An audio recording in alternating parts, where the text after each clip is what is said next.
Mary Wilson was packing her last belongings in her Boston apartment, thinking about her family's cottage that she would visit for Thanksgiving as she did every year. Outside the window, snow had begun to fall, creating a soft scene illuminated by the streetlights. Mary had earned respect as a successful antique furniture restorer, but that was outside her family. "Mary, your handwork is truly charming. But at your age, to be unmarried and making a living with such a hobby-like occupation," her mother Patricia's voice echoed through the phone. Mary took a deep breath to stay calm. Her parents, Robert and Patricia Wilson, were known as a prestigious New England family, and her father had built millions in assets as an investment banker. To them, their daughter living by handwork was incomprehensible. "Mom, this isn't a hobby. Just last week, I received a request from the Chicago Art Museum to restore a valuable Victorian study set." "Yes, that's nice," Patricia's voice revealed her lack of interest. "By the way, Caroline and Raymond will arrive tomorrow morning. What time will you get here?" Mary sighed at the change of subject. Her sister Caroline had always been her parents' favorite. She had married a Harvard-educated lawyer, and after divorcing him, married Raymond Harris, an executive at a real estate development company. She had 2 children with her previous husband, 6-year-old Eric and 4-year-old Sophia. "I think around 3 in the afternoon," Mary answered. "I'm looking forward to seeing the children." "Yes, the children are looking forward to seeing you too, especially Eric," Patricia said, but quickly changed the subject. "Caroline is bringing a new Chardonnay she acquired this year. It's from a Napa winery owned by one of her clients. She really has such wonderful connections." Mary nodded silently. Though invisible on the other end of the phone, the gesture was a habit of years. The conversations always followed the same pattern. Her mother would praise her sister's success and only lightly touch on Mary's life choices. After hanging up, Mary stood by the window and held the locket pendant around her neck. It was the only keepsake she had inherited from her grandmother Eleanor. Grandmother was the only one who truly understood and supported Mary's talent and passion. "You have magic in your hands, Mary. The power to breathe new life into old things," her grandmother often said. "Preserving tradition while creating new value, that's the work of a true artist." 5 years had passed since her grandmother died. After her death, the family dynamics became more complex. Grandmother had left a will stating that the family cottage should be inherited equally by Mary and Caroline, but for some reason, her parents had remained vague about the details. Mary had avoided legal disputes with her family. As she closed her suitcase, Mary remembered the call she had received earlier this week. It was from a curator at the Metropolitan Museum of Art. "Ms. Wilson, your reputation is truly impressive. Would you consider working on a set of 18th century Louis XV style desk and chairs that we own? This is an extremely valuable piece that we can only entrust to someone with the highest skill." It was the most significant request of her career. She had just signed the contract but hadn't told her family yet. She didn't think they would truly understand. Caroline would ask, "How much will you earn from that?" Her father would advise her, "This shouldn't remain just a hobby." Her mother would simply smile politely. Before calling a taxi, Mary stopped by her workshop. There was a 19th century rocking chair in restoration. Through delicate handwork, it was regaining its original beauty. She ran her fingers along its curves, enjoying the feel of the wood grain. "Just a few more days until you're finished," she whispered. "Wait for me until I return." Family time at Thanksgiving always brought mixed emotions. Mary looked forward to seeing her niece and nephew, but she was tired of always being treated like the household help. Every year, she was assigned cooking and cleaning duties, while Caroline enjoyed wine and conversation with their parents in the living room. "This year will be different," Mary told herself. "When the museum contract is complete, my life will change." She clutched the locket to her chest, remembering her grandmother's words, "You have a special talent. The day will come when the world recognizes it." The sound of a taxi honking in front of her apartment brought Mary back to reality. Grabbing her suitcase and taking one last look around the room, she headed for the family cottage. At dusk, passing through snowy Massachusetts country roads, Mary finally arrived at the family cottage. The large 2-story colonial-style house maintained its dignity even in the darkness. However, Mary immediately noticed something was wrong. The lights were on inside the house, but neither her parents' car nor Caroline's luxury SUV was in sight. "That's strange," she muttered as she approached the entrance with her heavy suitcase. When she rang the doorbell, she heard the sound of small footsteps running down the hallway. The door opened, and 6-year-old Eric stood there with an anxious face. "Aunt Mary," the boy's expression showed relief. "You really came." "Of course, I promised, didn't I?" Mary hugged her nephew. "Where is everyone?" Instead of answering, Eric called for his sister. 4-year-old Sophia came out from the living room clutching a doll. Her eyes also lit up when she saw Mary. "Aunt Mary." Sophia cried out in her childish voice and ran to Mary. Mary hugged the children while feeling confused, and entered the house. The living room was tidy but empty. "Where are Mom and Dad? Grandpa and Grandma?" Mary asked. Eric silently pointed toward the kitchen. Mary took off her coat and headed to the kitchen with the children. A piece of paper lay on the table. Written on a notepad in Caroline's flowing handwriting. "Mary, Raymond, and I had an urgent work matter and had to go to New York. Mom and Dad went to an antique show in Cape Cod. They'll be back tomorrow afternoon, so please take care of the kids until then. There are ingredients in the fridge. The turkey just needs to be roasted."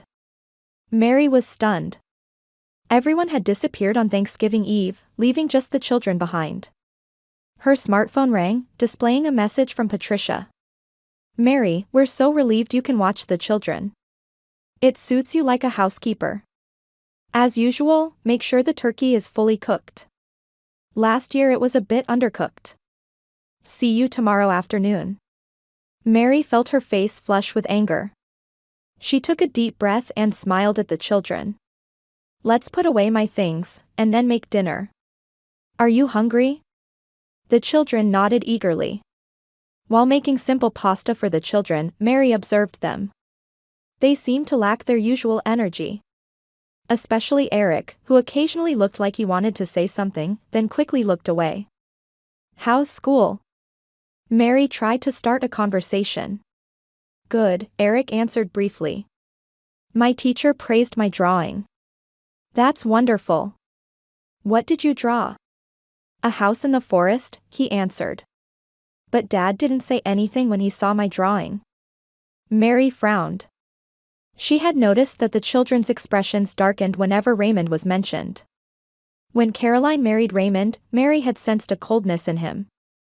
He was a perfect gentleman in social settings, but she had never seen how he behaved when alone with the children. After dinner, Mary gave the children a bath and helped them change into pajamas. While drying Sophia's arm, she noticed a small bruise. "What happened here?" Mary asked gently. "I fell," Sophia answered quickly. However, her eyes remained fixed on the floor. Eric was also changing into his pajamas, and Mary found similar bruises on his upper arm. "Eric, did you fall too?" The boy hesitated for a moment. "Yes, on the stairs. But I'm okay." Anxiety spread through Mary's chest. Could it be? She tried to push away the thought she didn't want to consider.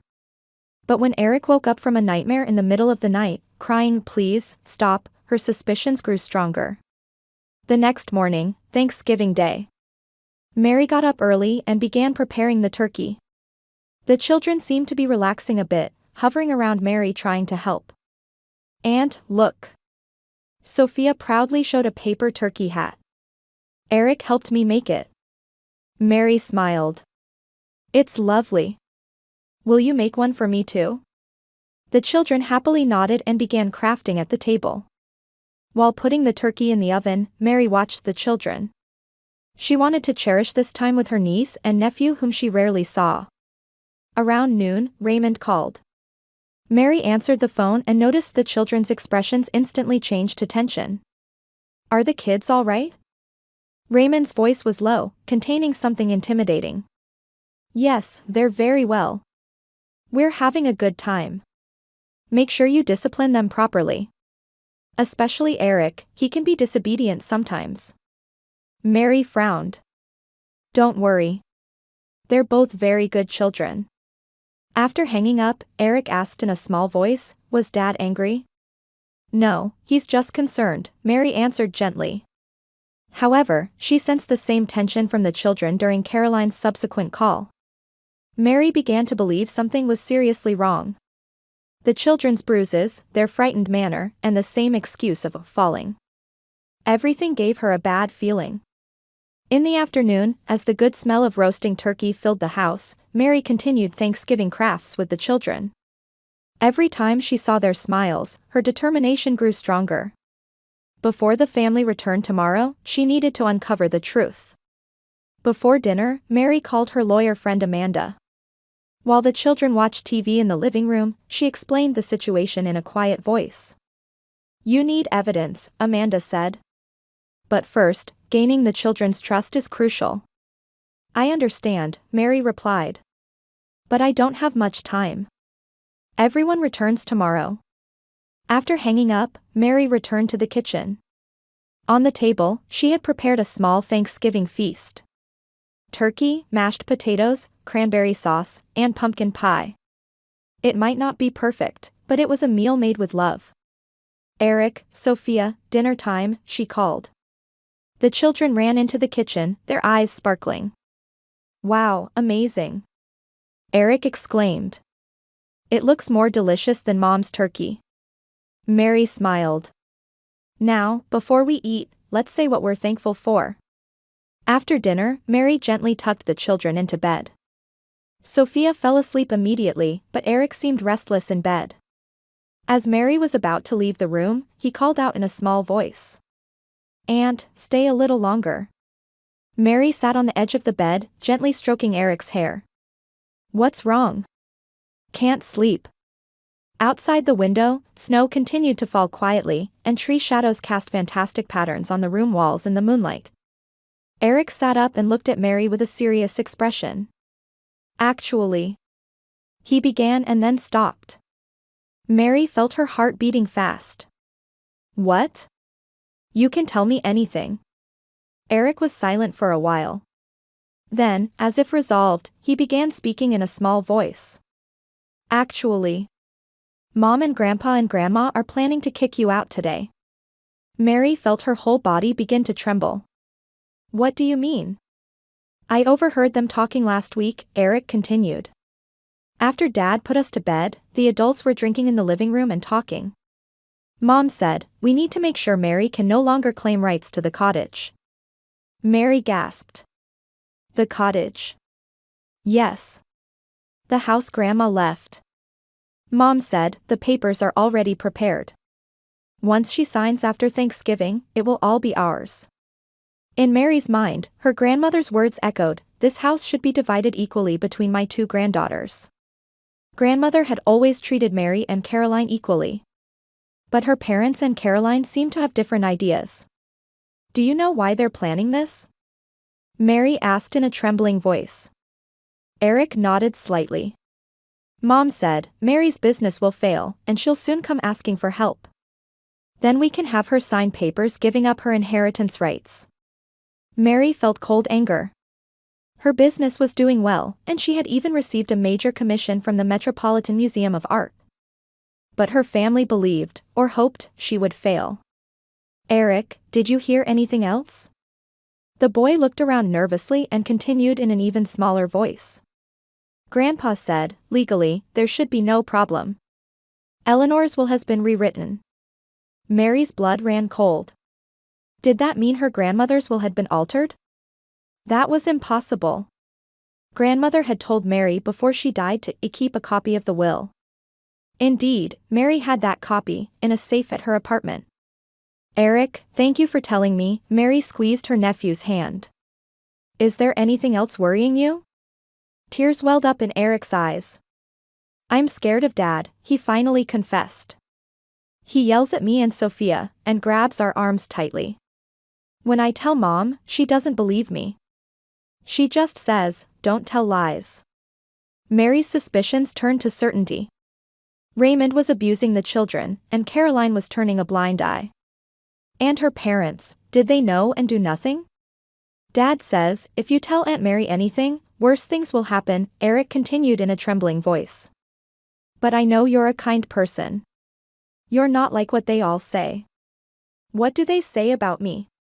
Mary asked fearfully. Mom says, Mary is always jealous. That's why she's lonely. And Grandpa says, she's a disgrace to the family. For a moment, Mary was speechless. It hurt to know how her family viewed her. But there were more important matters now. Eric, listen, she said with a serious expression. There's nothing wrong with you and Sophia. The adults are wrong. I'll do something to make sure you both stay safe. Really?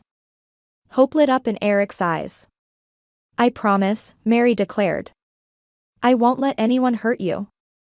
Eric smiled with relief and gradually fell asleep. Mary sat by the bed for a while, listening to the child's breathing. In her mind, a plan was taking shape. Leaving the room, Mary peeked quietly into Sophia's room. Her young niece showed a peaceful sleeping face. Mary quietly closed the door and returned to her room. With trembling hands, she sent another message to her lawyer friend Amanda. Urgent matter. Need to collect evidence before family returns tomorrow.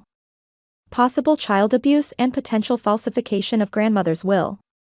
While waiting for a reply, Mary sat by the window, gazing at the snow-covered landscape. She opened the locket from her neck, which contained a small photo of her grandmother and herself smiling. Help me, Grandma, she whispered. What should I do? Unexpectedly, her smartphone rang. It was a call from Amanda. Mary, what happened?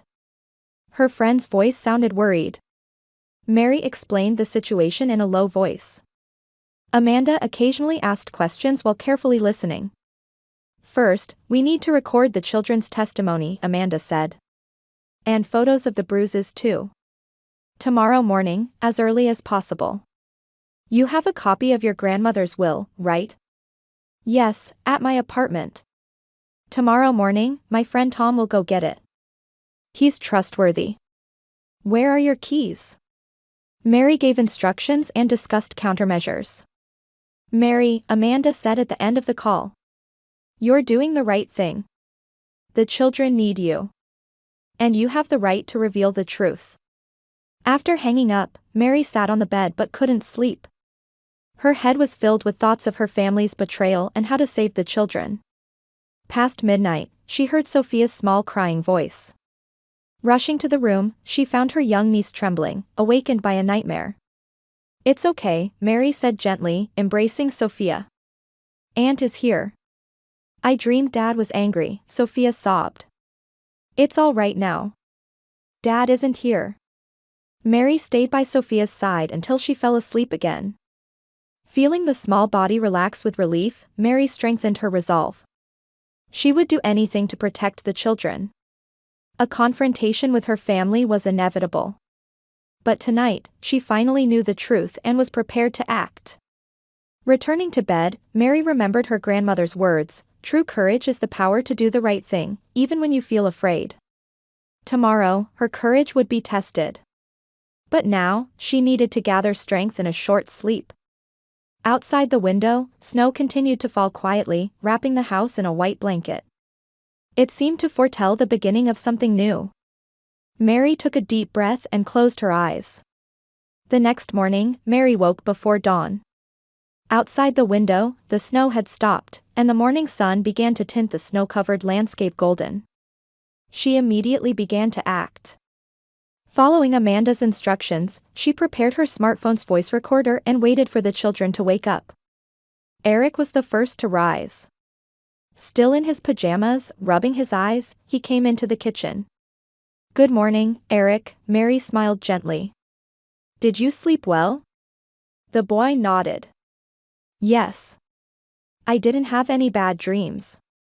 That's good, Mary said while preparing breakfast on the table. Can I ask you a bit more about what you told me last night? It's very important. Eric hesitated for a moment but nodded after seeing Mary's serious expression. Mary casually activated her smartphone's recorder. Can you tell me again what Dad did to you and Sophia? Eric began speaking in a small voice. He detailed how his stepfather Raymond frightened them, sometimes grabbing their arms or pushing them against the wall. When he told his mother Caroline, she either didn't believe him or just advised, "Don't make Dad angry." "Can you show me this bruise too?" Mary asked quietly. Eric rolled up his sleeve, revealing the still blue-black bruise. Mary took a photo and noted the location and date of the injury. After a while, Sophia also woke up. Mary similarly drew out her testimony and recorded the bruises on her body. The children seemed to gradually open their hearts as they could talk to a trustworthy adult. After breakfast, Mary exchanged messages with Amanda while letting the children watch TV. She received word that the copy of her grandmother's will had been successfully retrieved from her apartment and was now in Amanda's possession. "It's completely legally valid," Amanda wrote. "Your grandmother clearly states that the cottage should be divided equally between you and Caroline. Furthermore, the executor is not your parents but your grandmother's lawyer, James Hamilton." Mary sighed with relief. The evidence was coming together. Amanda continued to report that she had also contacted Child Protective Services and the police. They would examine the evidence and decide on action. "What time is your family returning?" Amanda asked. "Around noon," they said, Mary replied. As the morning passed, Mary prepared lunch with the children using Thanksgiving leftovers. She tried to appear calm, but her heart was pounding. For years, she had been treated as the worthless one in her family. And now, she was standing up to reveal the truth. Shortly after noon, car sounds were heard. Eric and Sophia rushed to the window, then turned to Mary with tense expressions. "It's going to be okay," Mary hugged the children. "Aunt is here with you." Caroline and Raymond entered first. Behind them followed Patricia and Robert. All appeared cheerful, carrying shopping bags and gift bags. "Mary," Caroline called out in a bright voice. "Were the children all right? Was the turkey delicious?" Mary silently stared at them. At her silence, the smiles of the adults who had entered slowly faded. "We need to talk," Mary finally spoke. "Can you all gather in the living room?" "Did something happen?" Patricia asked. Her eyes moved from Mary to the children. "Children, go upstairs," Mary said gently. "The adults need to talk." Eric and Sophia quickly nodded and ran up the stairs. Raymond frowned but said nothing. Gathered in the living room, Mary placed a copy of her grandmother's will on the coffee table. "What is this?" Robert asked. "This is grandmother's real will," Mary answered. "My lawyer and I have confirmed it. The cottage is to be divided equally between Caroline and me. Not as you've been telling me." The air in the room froze. Caroline was the first to react. "What do you mean? Who told you such a thing?" "Eric," Mary answered quietly. "He heard your conversations. You were planning to trick me into giving up my rights, weren't you?" Robert stood up. "Nonsense. You believe a child." "Not just Eric," Mary took out her smartphone. "I have evidence." She began playing the recording. The small voices of Eric and Sophia echoed in the room, telling of their fear and pain. Next, she showed photos of the bruises on the children's bodies. "What is this supposed to mean?" Raymond said in a dangerous voice. "Child abuse," Mary looked straight at him. "And you all knew about it. At the very least, you suspected but ignored it."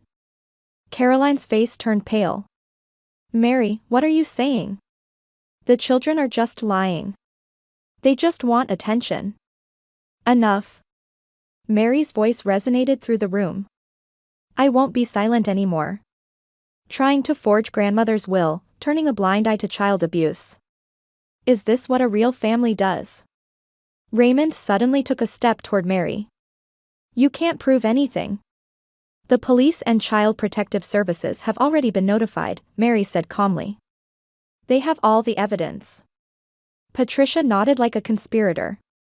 "Mary, you're trying to divide the family. You've always been jealous." At that moment, the doorbell rang. Mary looked at the clock. "Right on schedule." "That's the police," she said. for interviews with the children and questions for Raymond. Watching her panicking family, Mary went to the door. Opening it, there stood a male police officer in uniform and a female social worker in a suit. "Are you Mary Wilson?" the officer asked. "We've come about a report of child abuse." "Yes, please come in," Mary invited them in. Returning to the living room, Raymond's face was red with anger. Caroline had begun to cry, and her parents were stunned. "Real family isn't about blood ties, but love and trust," Mary said quietly. "Children have the right to be safe and loved. And I have the right for the truth to be revealed." The officer approached Raymond and began explaining the situation. The social worker spoke to Caroline. Mary went upstairs to the waiting children. "It's going to be all right," she embraced the two. "No one will hurt you anymore." Outside the snow-covered windows, a new day was beginning. It was a day of pain and truth, but also a day of new beginnings. Mary clutched her grandmother's locket, grateful for the courage it had given her. 3 months after Thanksgiving, many things had changed. The court had recognized Mary as a temporary guardian for Eric and Sophia, and with funds from selling valuable antique furniture she had restored, she had rented a spacious apartment with rooms for the children. The 2-story brownstone house was vastly different from her former small apartment. In the living room stood a 19th-century sofa she had restored by hand, and the walls were decorated with the children's drawings. The house that was once quiet was now filled with children's laughter. Eric had begun making friends at his new school, and Sophia was blooming at a neighborhood kindergarten.